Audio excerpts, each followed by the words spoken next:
Today is the first day of the rest of your life, and your future planning started yesterday. You need simple, easy strategies to create maximum results. This is The Scotty Show. Time to get your ducks in a row with Scott Leonardi, owner and president of Complete Solutions, Inc. As a certified financial fiduciary with 25 years in the planning industry, Scott helps educate you on how you can make the best decisions for your family and your finances, and helps you get your ducks in a row for your incredible future. Let's get started.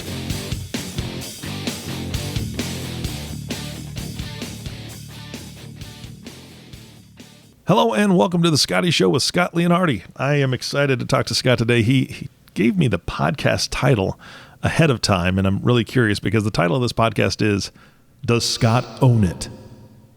So, Scott, how are you, man? Say it again. That's awesome. Say it again. Does Scott own it?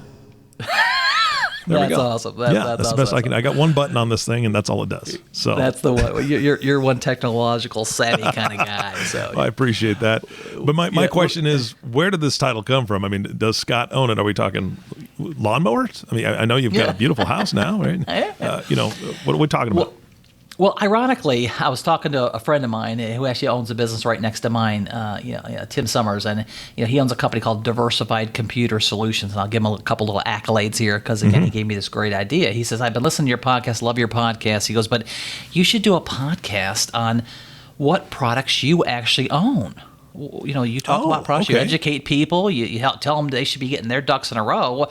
Do you actually own the stuff that you talk about? Yeah. And I thought, what a cool idea. That's a great podcast. So Tim Summers, Diversified Computer Solutions. He's a phenomenal computer guy. He does all kinds of IT and all that kind of good stuff. He's right here in Vandalia next to me. If he can ever help you, reach out to him. Again, I think it's diversifiedcomputers.net. But he's just a great guy. But what a great idea. Yeah, Does no Scott kidding. Own it? Yeah. So the next question is, do you practice what you preach? Do you take your own advice? Let's talk about that. Yeah, absolutely. I am a very big believer in obviously you gotta participate in what you're talking about, what you're teaching, what you believe in. You gotta be part of the deal. And I've been doing retirement planning. Wait, time out. Hang on now. Okay. Because the last podcast you talked about Medicare and open enrollment, right? You can't possibly take that advice. You're not that old, are you? Well, no, I'm not. That kind of reminds me of a checking. That kind of reminds me of a joke. That reminds me of a joke, right? So I'm walking down the street and I come up to a 24-hour grocery store, right? Uh-huh. And the guy is locking the front door, and I said, "Hey, your sign says 24 hours. You're open 24 hours." He says, "Yeah, but not 24 hours in a row." Okay. Boom. All right. Well, there you go. The point is, everything doesn't apply to everything. So you're right. I'm not Medicare age. I don't do the Medicare plans. I don't own every product I talk about, but I do own multiple products that I talk about. So all right. Did I clarify that? I interrupted you. I was giving you a hard time, okay. But I wanted people to know that last podcast, if you haven't heard it, was about Medicare open enrollment, and Scott did a great job of just blasting us with a ton of great information really quickly that people need to know and just beware of. So please go back and listen to that if you haven't. So back to you, Scott. I'm sorry. Let's go back to, do you... Young as I am, I'm not on Medicare. Yeah, that's right. I get it. Do you take your own advice? And how does that work? I know that actually you told me a while back that you wrote a little book, right? It's called The Duck Book. And I'm glad you're that. That's great. You remember that. Yeah, Thank you. Yeah, I try. Yeah. But I'm assuming that is I know it's about planning. I just don't know. I've never received the book. Somebody was going to send it to me, but maybe they forgot. Anyway. Yeah. My assistants, I gotta shake them up a little bit. I use a lot of planning books in my practice. I think it's very important. Education is my mantra. A lot of great planning books out there, but unfortunately, a lot of the planning books are they're 80, 90, 100 pages long. And so when I give a person a planning book like that, they kind of say, "Oh yeah, I'll be happy to read it." Mm-hmm. When they see it, they think, "Oh," and I think, "Okay, great. They're never going to read this whole thing."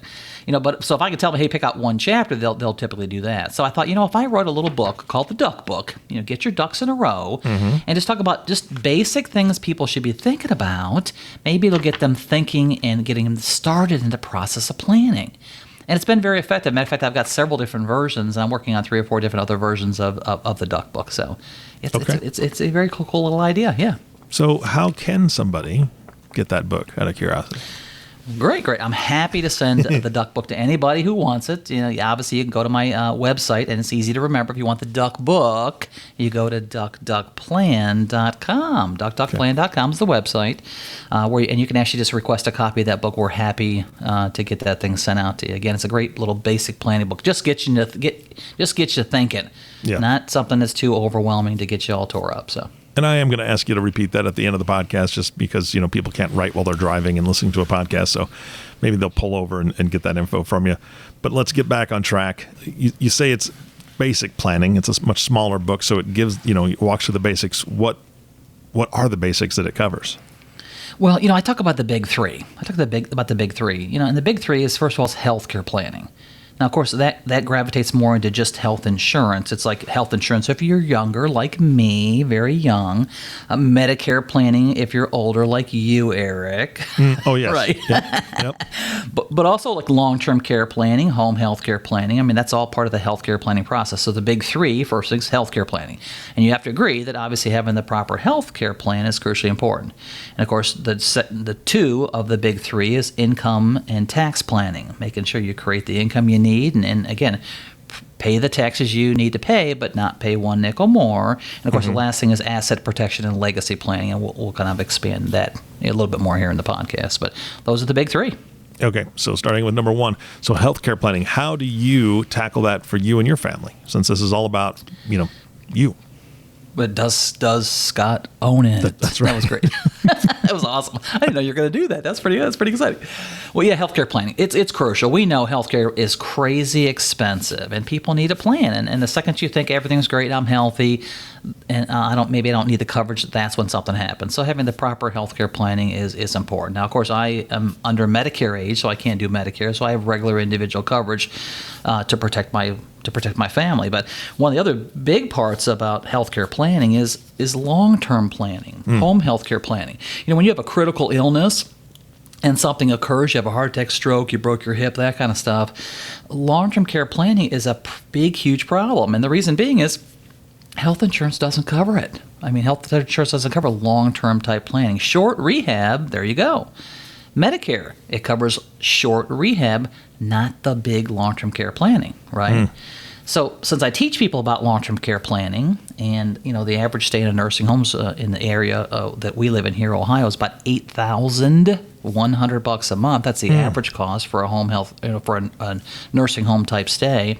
And home health care can be anywhere from $4,000 to $8,000 a month. Also, very, very expensive. So when we talk about those numbers and nobody pays, it's crucial to have to plan. Well, people ask me all the time. I mean, I'm 56 years old. Again, not a Medicare age yet, but people ask me all the time, well, yeah, but what do you do about this? I said, I own a plan. I own long-term care. I absolutely own long-term care. Now, long-term care is, they have regular traditional long-term care, and we also have asset-based long-term care.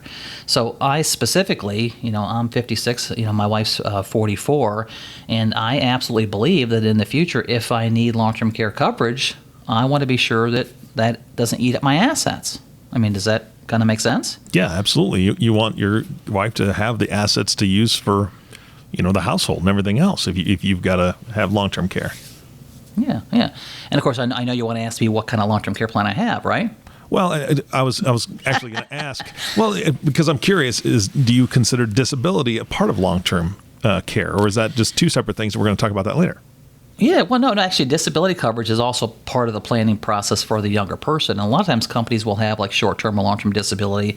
They might provide it as part of their health plan. Check and see if you have that, because if you do, that's great. And if not, so a lot of times they offer it, and it's very inexpensive.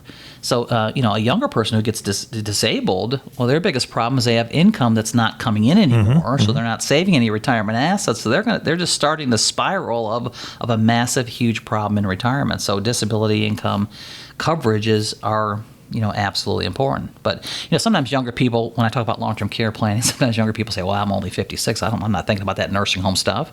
Well, neither am I. I don't think I'll ever need it. I think I'm going to live forever till the Lord comes back. I'm going to live to 107 years old and never need long-term care at all. That's what I think. But I also know statistics are, at 65 plus, you stand about a 7 in 10 chance of needing some type of long-term care issue. So I believe people need to plan.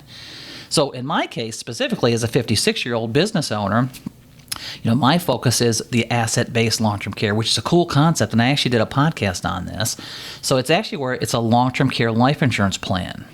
So as a younger person like me, I don't think I'm going to need it, but I also know I should plan for it. So in this case, if we need the benefits for long-term care, me or my wife, we got more money for benefits for long-term care than we ever put in. If we never need those benefits, that all is going to pass on to my family, my children, as a death benefit. Wow. So no matter what happens, our plan's paying out to either us or the family. So younger people need to plan for long-term care, and you can do it a lot more strategically than you could ever do it in the past. Yeah, I think that's very important. What people were most gun-shy about is they didn't want to get a long-term care policy because it's just going to waste my money, right? If I don't use it, what if I get this and I lose it. Never need it. There you go. You got it right on the money. Yeah. Huh. So there are plans. You need to plan for that. So healthcare planning, that's number one of the big three. Yeah. All right. So how do you take care of your income and tax planning?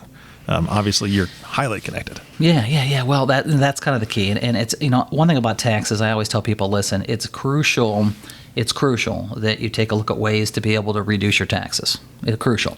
And I always tell people, even they're getting close to retirement, any people that even aren't close to retirement, I want people to pay their taxes, but I don't want them to pay one nickel more than they need to. I mean, does that make sense? Yes. It kind of drives me crazy when people talk about, these rich people and those tax loopholes. Well, there are no tax loopholes. There are rules and regulations in the tax code that if you become educated and use those, you can benefit from that also. So learn more about taxes. Plug into somebody who can help you with that, who's a tax planner, and help you be able to do that. One of the things I mention to younger people all the time is, to consider starting your own home-based business. In today's society, there's never been a better time, I don't think ever, than a time to start your own home-based business. Because what comes with that? Well, possible additional revenue, but tax write-offs that you can have by starting your own home-based business. Now, the ultimate deal is to make money and be able to write some of that money off, not you want to make money and write off taxes, right? I mean, you want to do both. But what a wonderful way to be able to help reduce those taxes is to have a home-based business. And there's a lot of different options. You can find something that you know and you love and that you're excited in and be able to do that. You don't have to spend $50,000 to start a home-based business. So, again, if you can create deductions like that, very, very important. And I'm assuming that's what you do. Yeah, absolutely right. Absolutely right. I've got a couple different businesses, as a matter of fact, and try to take advantage of every single tax deduction I can. Now I'm trying to make the money I need to make too, but I want to take advantage of those tax deductions because again, they're in the code. You can be able to create that, and the other issue is talking about income planning, and of course that gets into a huge different area of income planning. But obviously, the biggest thing for a younger person is making sure that they're adding to their retirement account. Their 401k, their IRA, if they have the ability to do that, because that's going to help them create income and build income for the future.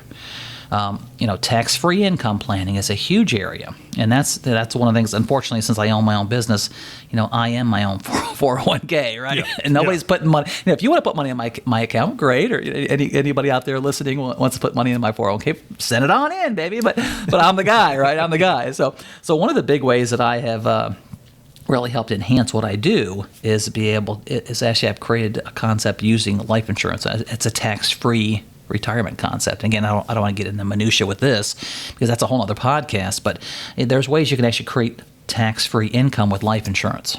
So I absolutely use those specific products in my personal life, me and my wife, to be able to, again, plan for future income. So absolutely crucial. Sounds fantastic, and I'm going to hold you to it. Yeah, I'm going to hold you to it. You said that would be a podcast in the future. So that needs to be, for sure. All right, so the number 3 was asset protection and legacy planning, if I'm not mistaken, is what you said. So let's talk about how you applied that to you. Yeah. So that's another great concept to talk about is just making sure your ducks are in a row with your basic estate planning documents. Everything starts with a basic estate planning document, right? I mean, having your will together, your living will, your power of attorney for health care, and your power of attorney for financial matters. So there's 4 basic documents that everybody should have, right? Unless they're doing further estate planning. But 4 basic documents. First is your will. That just determines where your stuff goes when you pass away, right? And I always tell people, listen, I don't care if you have a lot of stuff, a little bit of stuff. great stuff or crappy stuff? Whose stuff is it, Eric? My stuff. It's my stuff. It's your stuff, exactly. So when you pass away, the Lord comes to get you. Who do you want to decide where your stuff goes? Do you want to decide, or you want the government to decide? Oh, my Uncle Sam is just not good at making good decisions. I'd like to control that, please. Yeah, so having a will helps you determine, helps your stuff go to where you want it to go. So having your will is important. Of course, your living will just determines, if you become brain dead, should we unplug you or keep you plugged in forever, right? That's your living will. And that's an important decision. But again, who should make that decision?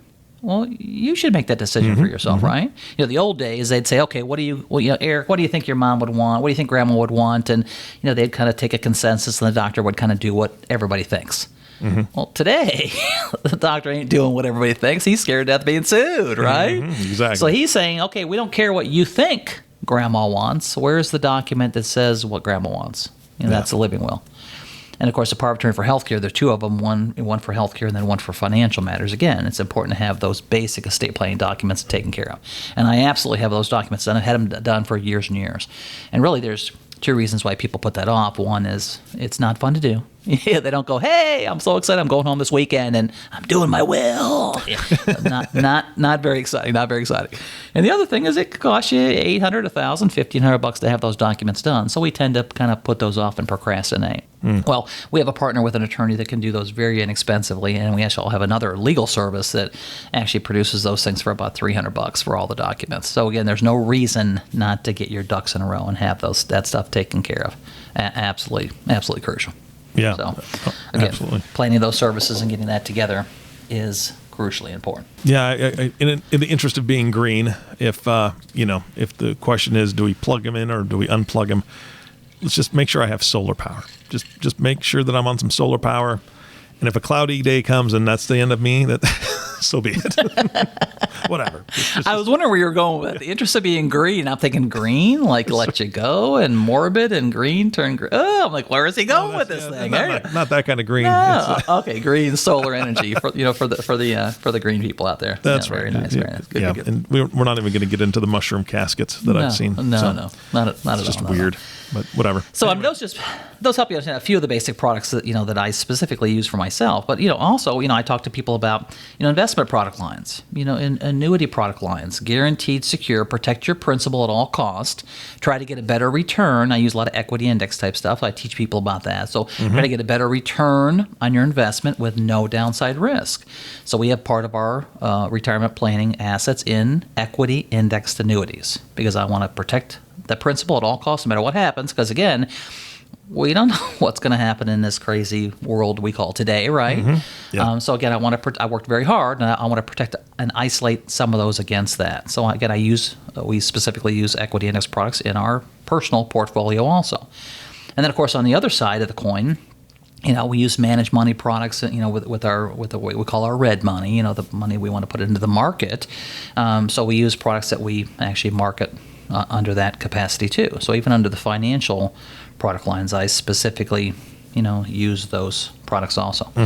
And now just sitting here thinking about other products I own that I market, we actually own a cancer policy. Again, cancer is kind of crazy out there. A lot of prevalent cancer. So we actually, me and my wife both own a cancer policy. That's part of our program that we market that. I kind of believe in that. And then of course, multiple life insurance contracts that we personally own too that we market. So yeah, I am definitely a product of our products. That's for sure. Yeah, I like that. A product of your products.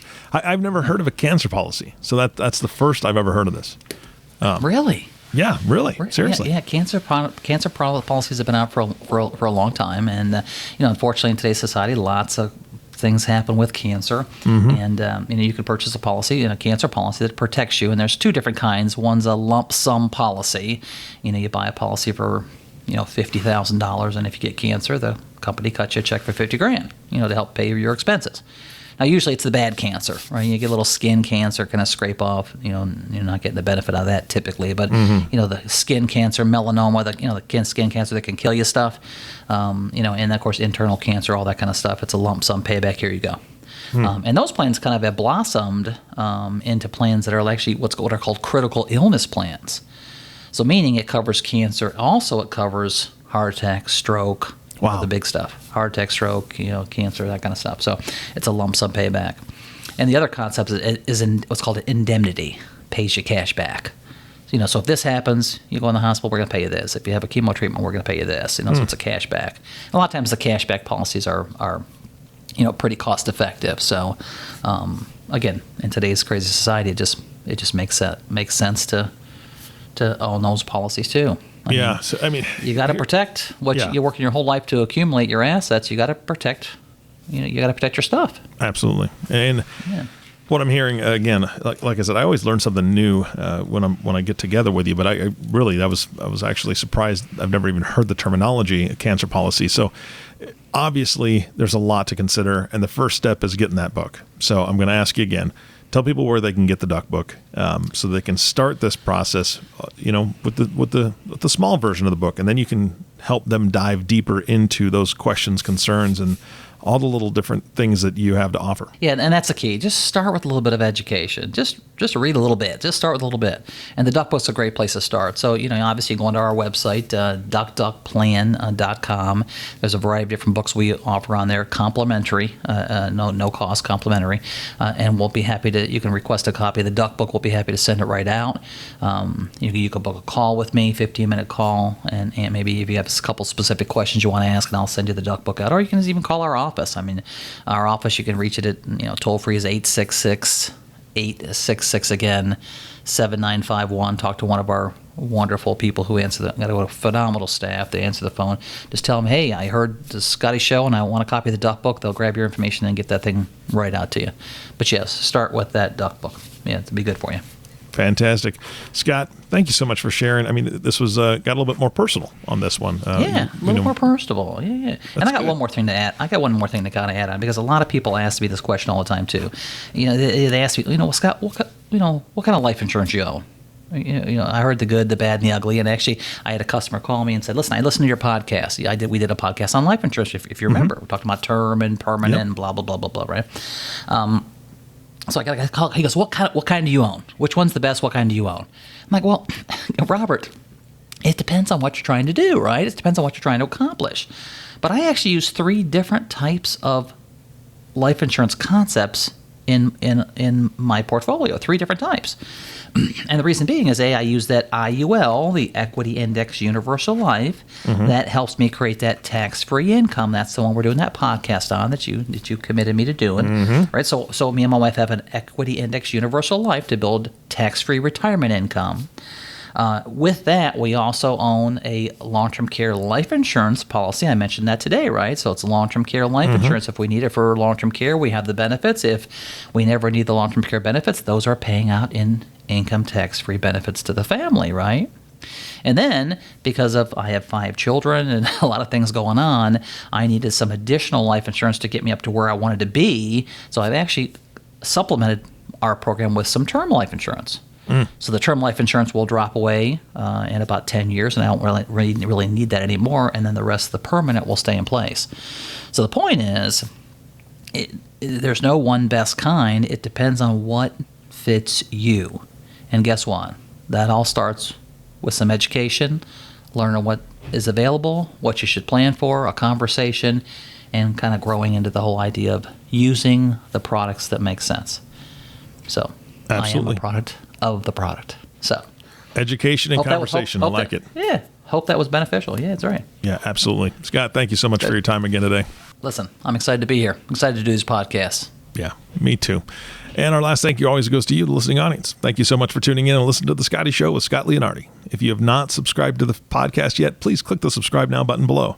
This way, when Scott comes out with a new podcast, it'll show up directly on your listening device. This makes it really easy to share these podcasts with your friends and family. Again, thanks so much for listening today.